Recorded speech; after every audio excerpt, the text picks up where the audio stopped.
This video is sponsored by SPO Digital Marketing.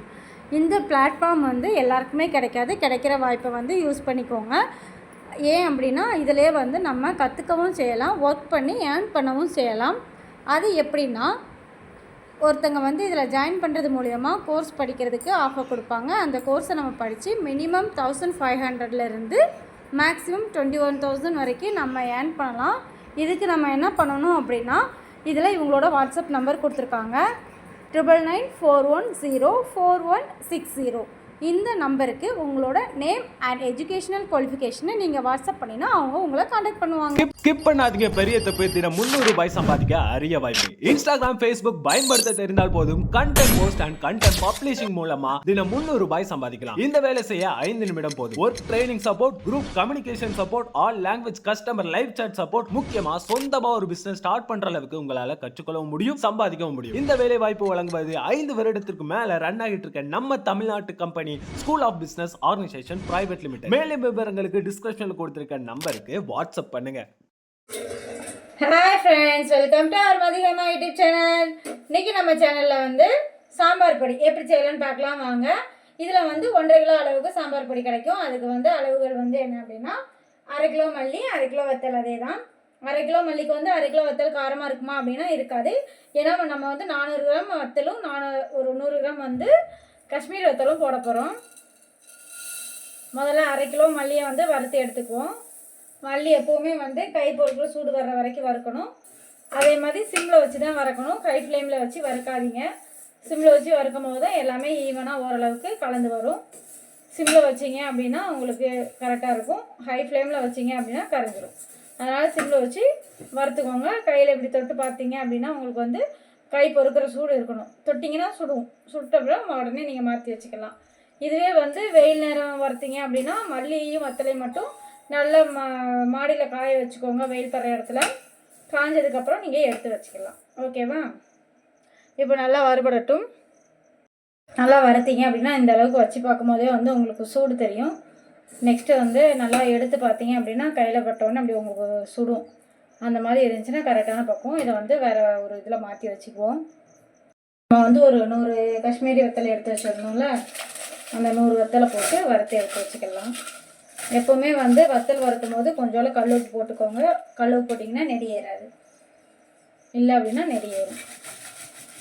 இது நல்லா வறுபடட்டும்.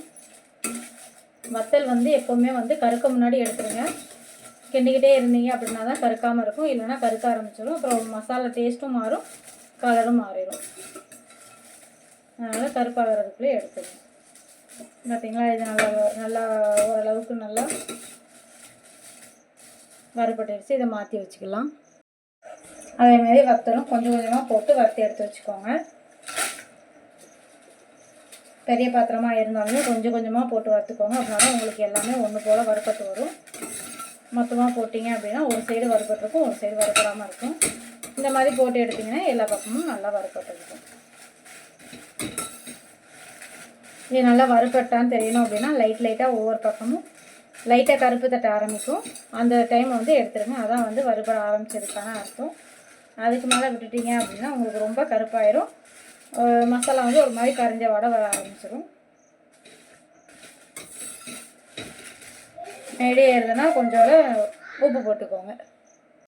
இந்த அருக்கு பார்த்தீங்களா, லைட்டாக அந்த மாதிரி கலர் மாதிரி இருக்கா. இந்த டைமில் வந்து மாற்றி வச்சுக்கோங்க. நம்ம 25 கிராம் வந்து 20 கிராம் காயம், 20 கிராம் மஞ்சள் போட்டுக்கோம். இதை வந்து பாத்திரத்தில் போட்டு வருங்க. இது வறுக்கும் போது புகை வர மாதிரி தெரியும். அதனால் என்ன செய்றீங்கன்னா கூட வந்து ஏதாவது ஒரு பொருள் போட்டு வறுத்துக்கோங்க. நம்ம வந்து இப்போ 100 கிராம் அரிசி எடுத்து வச்சுருக்கோம். அரிசி வந்து நல்லா பொரிஞ்சு வரணும். இதை வந்து பச்சரிசி, புழுங்கரிசி எதுனாலும் எடுத்துக்கலாம். நான் இன்றைக்கி பச்சரிசி எடுத்துருக்கேன். நீங்கள் எந்த அரிசினாலும் எடுத்துக்கோங்க. இதை நீங்கள் நல்லா ரோஸ்ட் பண்ணி வந்தீங்க அப்படின்னா உங்களுக்கு வந்து அரிசியும் பொரிஞ்சு வரும். இந்த காயம், இந்த மஞ்சள் இதுலேயுமே சூடு ஏறும். உங்களுக்கு இதே மாதிரி ஒவ்வொரு பொருள் கூட போட்டு எடுக்கும்போது உங்களுக்கு சரியாக வந்துடும்.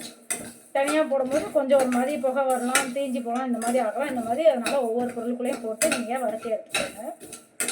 இதில் போடும் போதே பாருங்கள் உங்களுக்கு வறுபடுது.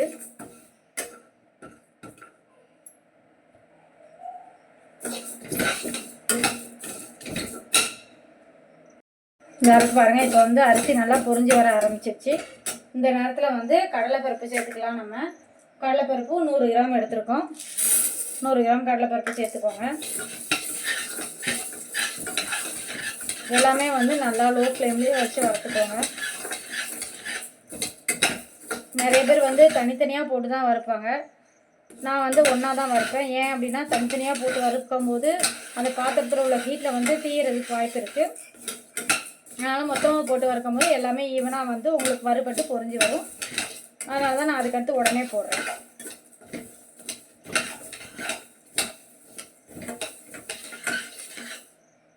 இது கொஞ்சம் நேரம் வறுபட்ட உடனே உங்களுக்கு வந்து அப்படியே அந்த கடலைப்பருப்பு வாசனை வர ஆரம்பிக்கும். அந்த வாசனை வர ஆரம்பிக்கவே லைட்டாக சவக்க ஆரம்பிச்சிடும். இந்த ஸ்டேஜில் வந்து நீங்கள் துவரம்பருப்பு உளுந்து ரெண்டுமே சேர்த்துக்கலாம். துவரம்பருப்பு உளுந்து ரெண்டுமே 100 கிராம் தான் எடுத்துருக்கோம். பார்த்தீங்களா, துவரம்பருப்பு 100 கிராம், உளுத்தப்பருப்பு 100 கிராம். இது ரெண்டுமே செவந்து வரட்டும். கொஞ்சம்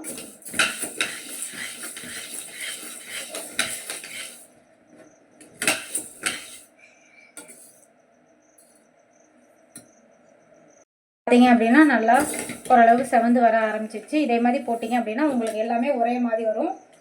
அதுக்கடுத்து இது கூட வந்து இது நல்லா சுட்டதுனால அதுக்கடுத்து வெந்தயம் போட்டுக்கும். இந்த வெந்தயமும் கொஞ்சம் பொரிஞ்சு வரட்டும். இதுலேயே பொரிஞ்சு வந்ததுக்கப்புறம் கடைசியாக நம்ம வந்து எல்லோரும் என்ன சொல்லுவாங்கன்னா அடுப்பு அமர்த்திட்டு பாத்திரத்தில் போட சொல்லுவாங்க. அந்த மாதிரி நீங்கள் போகிறத விட இந்த மாதிரி போட்டு பார்த்தீங்க அப்படின்னா பிகினர்ஸ்க்கு வந்து ரொம்ப ஈஸியாக இருக்கும்.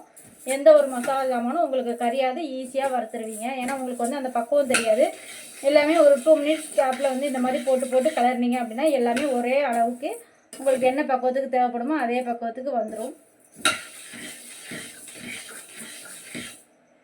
நல்லா வெங்காயமும் ஒரு 2-3 நிமிஷம் நல்லா கிண்டி வச்சு இந்த ஸ்டேஜில் வந்து நீங்கள் சீரகத்தை சேர்த்துக்கோங்க. சீரகம் வந்து நம்ம எவ்வளோ எடுத்துக்கோம் அப்படின்னா 50 கிராம் எடுத்துருக்கோம். வெந்தயமும் சீரகமும் 50 கிராம் எடுத்துருக்கோம். இதில் வந்து மொத்தமாக இதில் உள்ள பொருளோட லிஸ்ட்டோட அளவு வந்து நான் சொல்கிறேன், நோட் பண்ணிக்கோங்க. இப்போ வந்து 1.5 கிலோ சாம்பார் பொடிக்கு வந்து எவ்வளோ பொருள் வறுக்கணும் அப்படின்னம்னா 1/2 கிலோ வத்தல். 1/2 கிலோ வத்தலில் வந்து 400 கிராம் சாதா வத்தல், 100 கிராம் வந்து காஷ்மீரி வத்தல், அப்புறம் மல்லி 1/2 கிலோ, கடலைப்பருப்பு 100 கிராம், துவரம்பருப்பு 100 கிராம், உளுத்தம்பருப்பு 100 கிராம், அரிசி உங்களுக்கு பச்சரிசி வேணாலும் எடுத்துக்கலாம், புழுங்கரிசி வேணாலும் எடுத்துக்கலாம். ரெண்டுமே வந்து எது எடுத்தாலுமே ஒரு 100 கிராம் மட்டும் எடுத்துக்கோங்க. அதுக்கடுத்து ஜீரகம் 50 கிராம், வெந்தயம் 50 கிராம், காயம் வந்து கட்டி காயமே எடுத்துக்கோங்க. காயம் வந்து 20 கிராம், மஞ்சள் வந்து 20 கிராம். இதுக்கப்புறம் நீங்கள் வந்து சாம்பார் பொடிக்கு காயம் சேர்க்கறனாலும் சேர்த்துக்கலாம், இதிலே இருந்துக்கிறனாலும் இருந்துக்கலாம். உங்களுக்கு மனமாக இருக்கும். அதேமாதிரி மஞ்சள் பொடியுமே இதுவே போதும். ஒரு சிலருக்கு மஞ்சளை வரணும்னு நினைக்கிறவங்க மட்டும் மஞ்சள் பொடி எக்ஸ்ட்ராவாக சேர்த்துக்கோங்க. நீ பார்த்தீங்களா, உங்களுக்கு அரிசி பொரிஞ்சு தெரியுதா? அரிசியும் பொரிஞ்சிருச்சு. இந்த பருப்பும் கலர் மாதிரி வந்துருச்சா? இப்போ வந்து சீரகத்தோட வாசனை கடைசியாக வரும். கடைசியாக வந்தவுடனே நம்ம பாருங்கள் எல்லாமே நல்லா சூடு ஏறிடுச்சு. கடைசியாக வந்தோடனே அடுப்பை ஆஃப் பண்ணிவிட்டு இதை ஒரு பாத்திரத்துக்கு மாற்றி வச்சிடலாம்.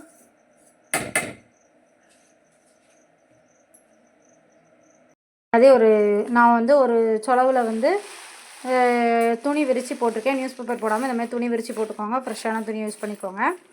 போட்டுட்டு கொஞ்சம் நேரம் இந்த மாதிரி ஆற வச்சுக்கோங்க. அதுக்கடுத்து நான் இதை வந்து மிளகா வத்தல் அரைக்கிற இடத்துல போய் அரைச்சிட்டு வந்துடுவேன். அரைச்சிட்டு வந்ததுக்கப்புறம் காட்டுறேன். நீங்கள் பார்த்தீங்க அப்படின்னா நம்ம வந்து சாம்பார் பொடி வந்து அரைச்சி எடுத்துக்கிட்டோம். இந்த மாதிரி தான் வரும். இதே மாதிரி நீங்களும் வந்து ஃபாலோ பண்ணி அரைச்சிங்கன்னா நல்லா டேஸ்ட்டாக இருக்கும். மேலும் இதே மாதிரி வீடியோ வேணால் மதிகமா யூடியூப் சேனல் லைக் பண்ணுங்கள், ஷேர் பண்ணுங்கள், சப்ஸ்கிரைப் பண்ணுங்கள். தேங்க்யூ.